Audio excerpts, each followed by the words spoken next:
So hello and welcome to another Silverbird Actual video. So today we are on the ground in Manchester, England. Echo Golf Charlie Charlie, for those of you wondering where that more precisely is. We're on stand 2, which is apparently miles away from stand 1, because late last night we parked up over there, now we're starting off over here. So the battle plan today is to head up to Glasgow. As you can see, we're flying a British Airways livery. So we'll let the textures spawn in. I've just jumped into the aircraft. This is the default load state, so we'll just quickly flick some switches. Bus tie's tied, all of that stays off currently. APU comes on. I stick the generator on already. Normal, that stays normal. Then we'll switch position lights on, so that gives us navigation lights. Seatbelt sign on because we've completed refueling, and no smoking sign on. That's the passenger doors opened. Just set parking brake, either right, and then we can start boarding. What we'll do now is just switch both of these on. I'm flying by myself today, and this aircraft's only fitted with one MCDU. We'll just switch the noise on so that we can get a bit of a better idea of what's actually going on. So yeah, since we're outside, we'll switch the audio off so you can see the. We've got one of the barless tow trucks. Here come the passengers. The door is now open. This video is going to be uncut all the way, so we're going to start off here and we're going to go all the way up to Glasgow without cutting the video, hopefully. Yeah. This video is flown on Monday, 27th of July at 11:30. For those of you wondering when to set your flights up, or if you want to do the follow flight. So we're going from Echo Golf Charlie Charlie. We'll do the departure first. So the departure is runway 23. We'll do 23 left for departure, because that's where most of the departures go from these days, so it's number 3. And we're doing a departure to Pole Hill, which is number 5. Flight plan, okay, we've got all of that. Now from Pole Hill, we'll be taking the November 601 to Rebel. And from Rebel, we'll be flying the Lana to Alpha Arrival. So it's List Airways November 57, which is number 2, to Rebel, which is hang on. No, it's November 601. Silly me.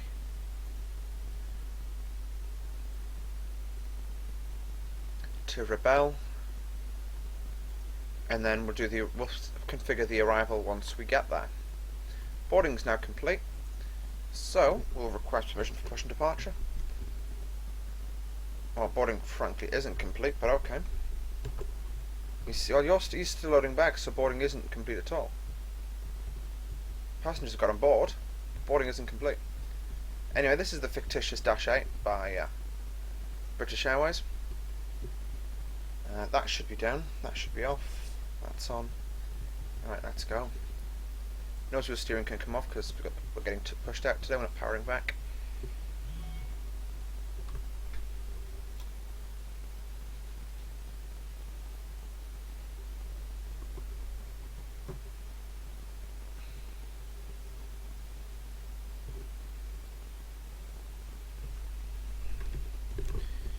Right then. So, is he finished yet?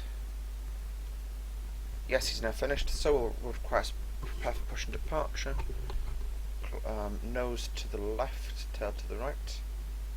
Actually, that's just pushed us out the wrong way, so we're going to have to taxi off in that direction and then come down the far side, but it's no big deal. Close the cargo doors. Okay then, so we'll be starting engine number 1 first today, because we started number 2 first yesterday. Okay.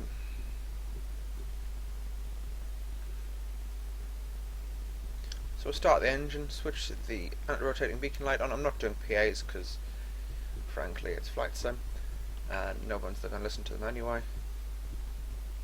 Number 1 engine is starting up. There's no way for me to look back to confirm that we've got rotation. We do.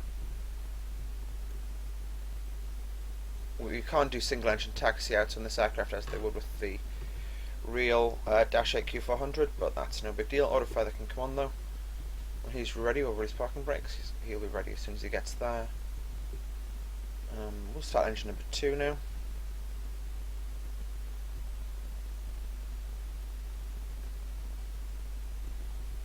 We'll also get the speed cards up again.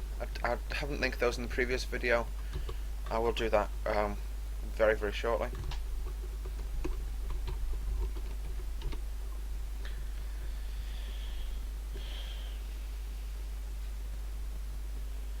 We can also very quickly do the fuel initialization. So, we've got 65 people on board. Enter. 500 kilograms worth of cargo. Alternate fuel was 401. Or alternate Edinburgh, 431 to 45 minutes hold. And we have 860 across both tanks.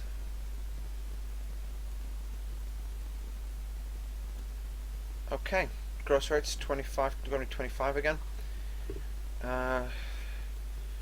So V1's 124 is rotating.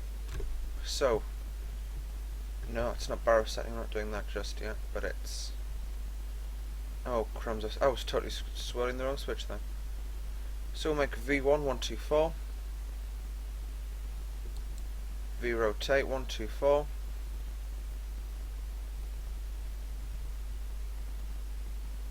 Oops, that's a bit fast.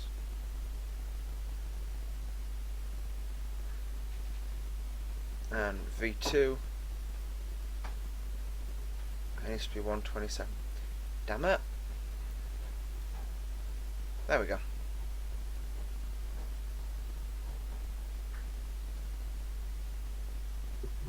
Okie doke, there we go. So that's our speeds configured. VCLB at this rate is, we'll just use that, 147. That's how going to be our initial climb speed. At 147 we'll also disconnect the, well, we'll bring the flaps in. As you can see though, we are pushing back now. I don't know why he's bouncing there around there.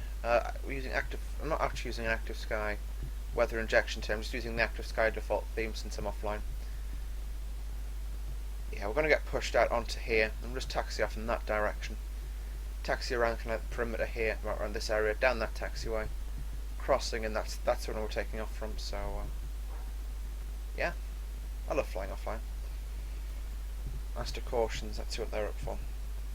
So we'll take level 1 of the anti-ice system, which we've just done. Window heat to warm up. Windscreens are parked, we'll stick that on. And the rest of all of these problems will stop when I move the throttles forward to max. I'll do it now actually. Strictly speaking, you're not supposed to do it during the push out, but it's just to get rid of all of these things. I can take that out now. What are these indications for? One of them's anti-skid and the other one's no steering. So anti-skid can come on, no steering comes on once he disconnects. Oh, it looks like he's just going to like push us out at about 180 degrees. Which will be pretty good. Oh no, he's not. He's going to push us facing the wrong way. No big deal though.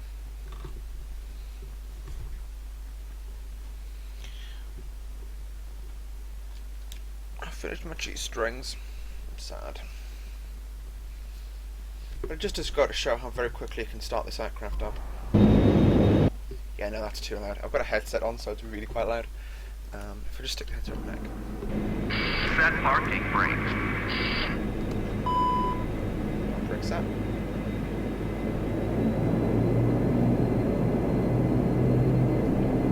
Notice where steering comes on. See it disconnecting. That's just the parking brakes indication on there now. On disconnect. He just disconnects when pushing a button in the tug. Unlocking gear. And APU can switched off already. Yep. Tow truck disconnected. Bypass main removed.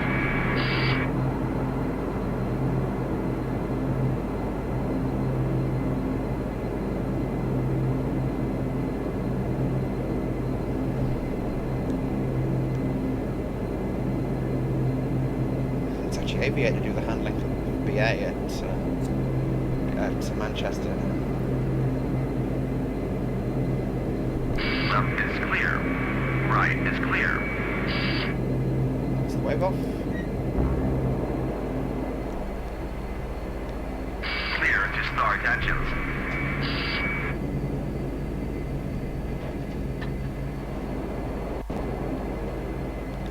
Good track.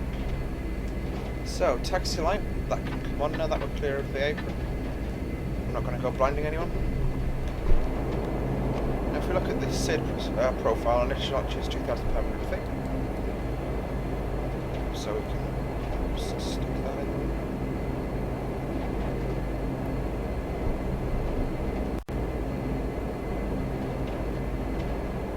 A little bit of set line pride on an aeroplane. You take a first lap of flap, just flaps 5. That can go on that. PDU should be on. PDU. Everything else. As required. As required.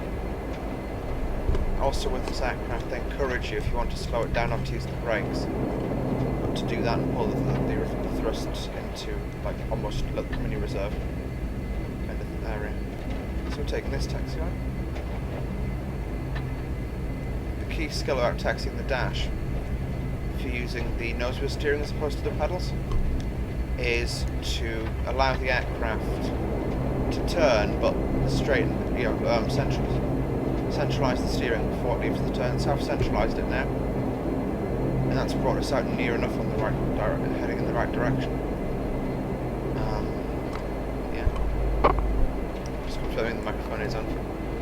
So I have done it before, that I've done whole flight and not spoken, and not realised the microphone was on, and then kind of had a bit of a cry to myself.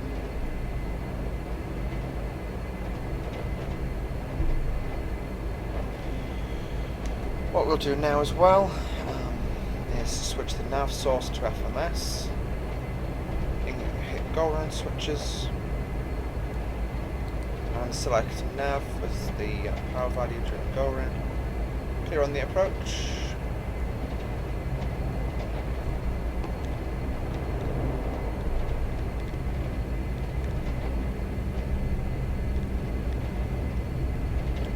Okay, we'll be entering the runway now, so we can do before takeoff checks.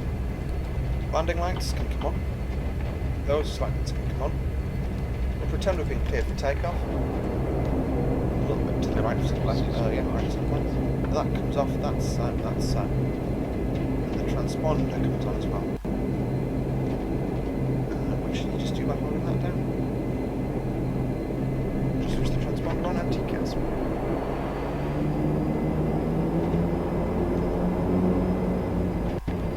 Flight switches to flight, so happy days.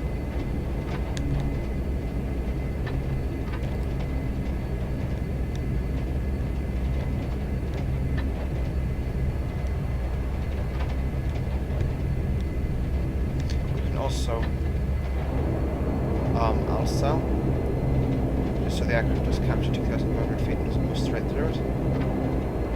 Okay, and full power. Take up power set. Quite sure what those two beeps were. That's 80 knots.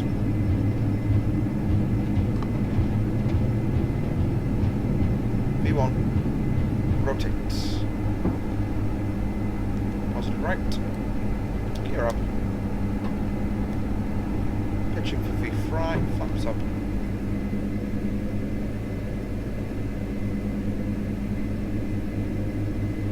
Fly the aircraft at roughly V fry speed, which you can see is actually climbing quite nicely now.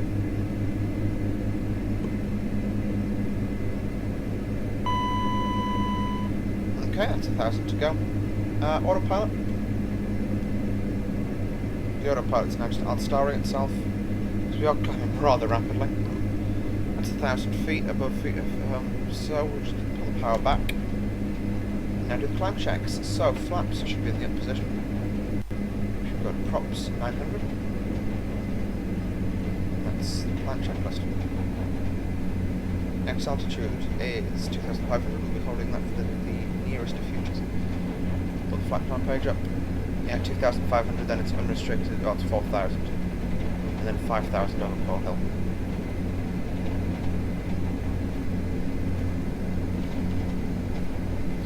this is obviously me flying an FSX Steam Edition. I like it so much. Holding roughly 200 knots of airspeed. We've got for about 180 knot climb speed. The reason we're getting all of this is just a little bit of wind. It's actually changed direction since we've taken off. But want to see down in that direction. Just outside the airport, even though the SID takes us kind of downwind lag. Yeah, that's the airport. Another point that I'd like to remember is also to use rudder trim to get that thing centered.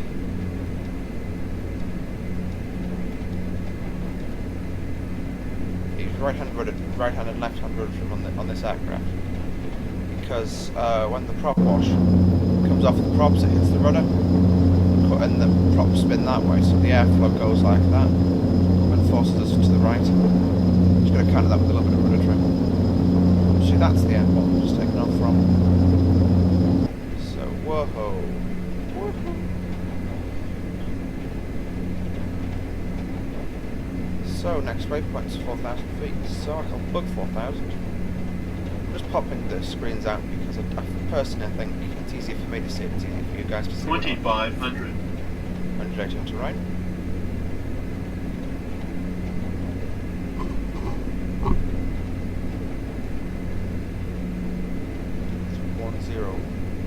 QNH is just slightly different lower than this, I think.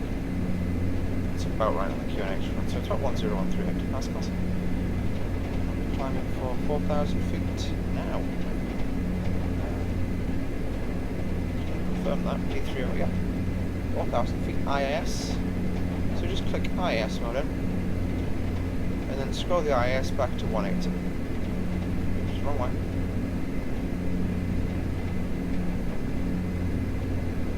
The aircraft will pitch up rather rapidly. Whilst doing that, we'll increase the power to climb thrusts, and we'll on cell. Because the aircraft goes up quite rapidly in a bit to lose some airspeed.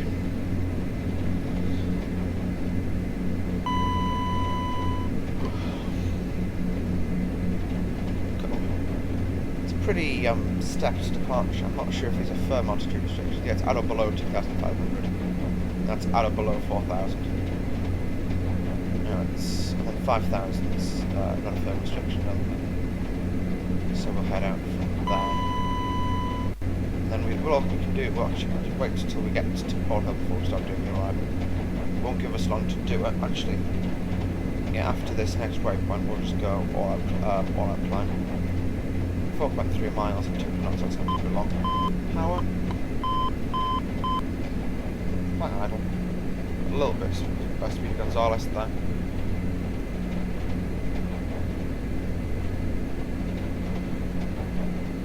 After this, we've got not firm restrictions. We've got to do is start up, take a land at 2 Alpha arrival into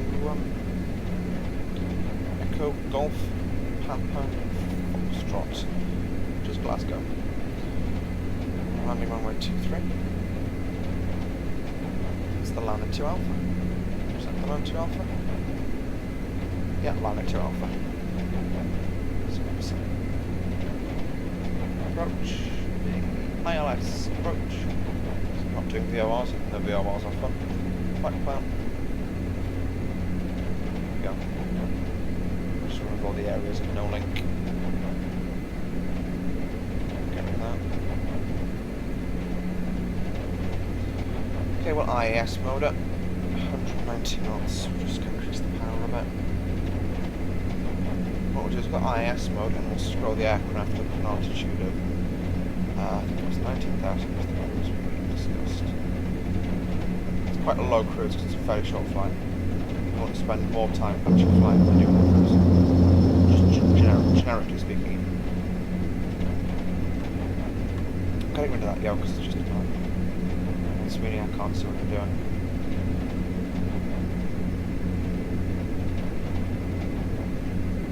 So, autofly can come off now, climb close. We're clear of the zone, so technically so you can take landing lights off. Before I shouted at me saying it's 10,000 for landing lights, not necessarily. You don't need to take them, have them on until 10,000. It's more to make you obvious when you're in close proximity to other aircraft. We're quite a way away from the aerodrome now, so it's not necessarily required. I'll sell up though for that altitude. Just going to put this altitude.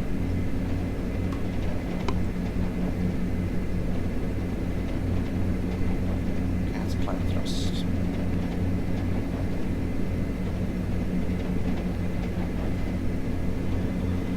We'll climb at 200 knots, not 196.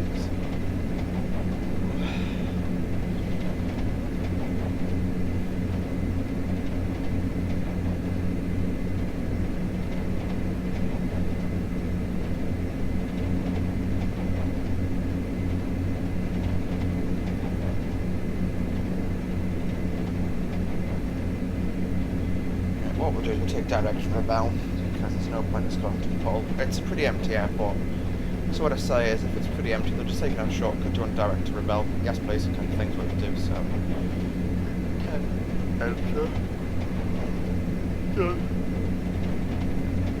can also use this to install pseudo VORs, which are pretty handy. I don't even know what that does. Alright, cross tracks and stuff like that. Heading pseudo VOR, stuff like that. Obviously hold as well. We can then calculate the VNAV. Okay, things are going to have low, like negative fuels when we get to Echo Golf Foxtrot. Ice detected, so we'll switch the anti-icing systems on, all of them, to level 2. See what the icing actually looks like. Alright, so it's gone. Got the exit. But yeah, more better. Climbing out over probably Manchester. So it's where is it?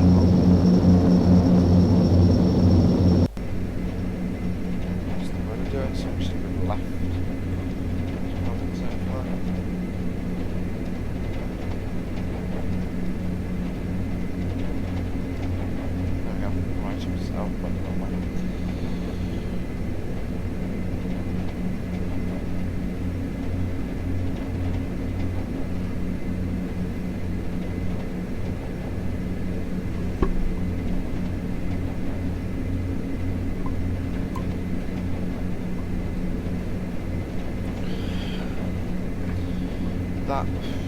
Those figures will decrease to give us about a we've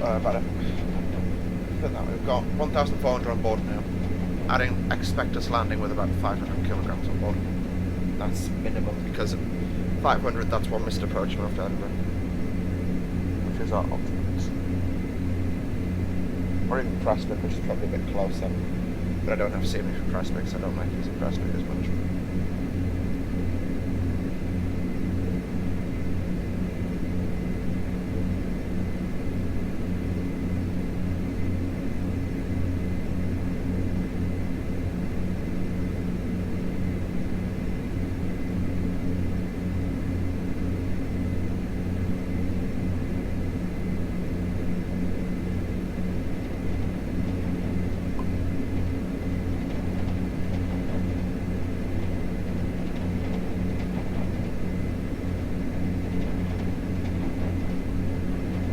Okay, visibility is just degraded rather significantly.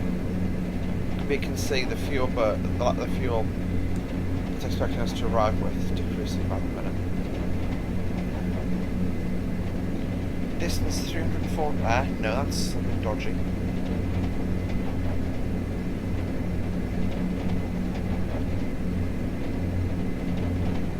So we should be landing 11:20. What's the time now? 10. Yeah, 40 minutes from now. That's not 300 miles. We're not doing 400 knots.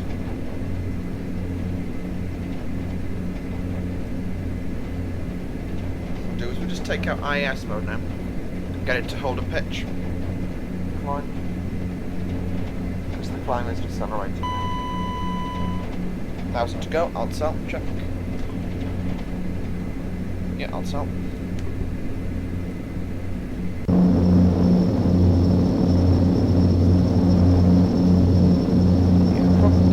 Is actually on. Yeah, it is. Pretty severe ice. Look at that, that's... got ice on the nose cones. Look at the FO side window. Can't see out of it. That's how bad the ice has gone. Window heat is normal now. We're now going to put props back to 850. Because we're leveling off. And I'm going to let the aircraft accelerate.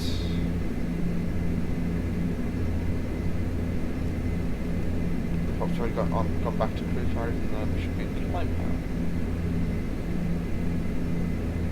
And then I'll hit MCO when we get a bit closer to the airspeed electric flight.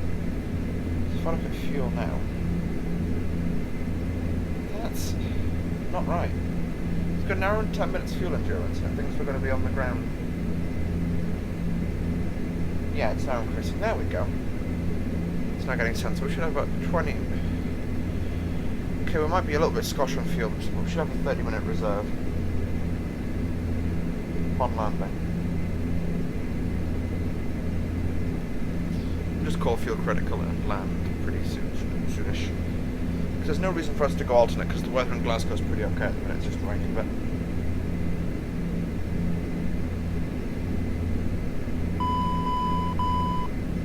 What's the problem? Cabin pressure. Oh shoot, that's something I did wrong. Didn't switch that on. So folks, that's why I do the checklist. Stick bleeds on max. Cabin is pretty cold at the minute. Oops, well it's heating up now, so... So yeah folks, that's why you don't do what I do, and...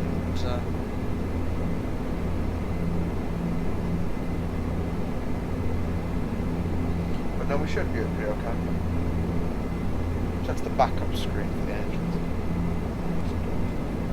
I'm just trying to get a cabin altitude, cabin pressure indication.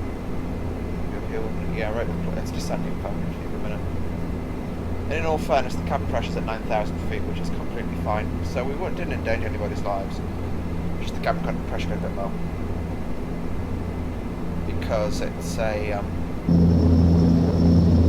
With this aircraft, you know, we're only at 19,000. Hey, Sim.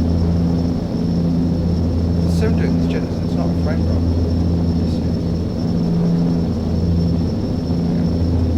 So yeah, that's obviously just the internals of the Sim. Not, you know, we're not endangering lives, just we should have had it on. So it is bad, but not as bad as it seems.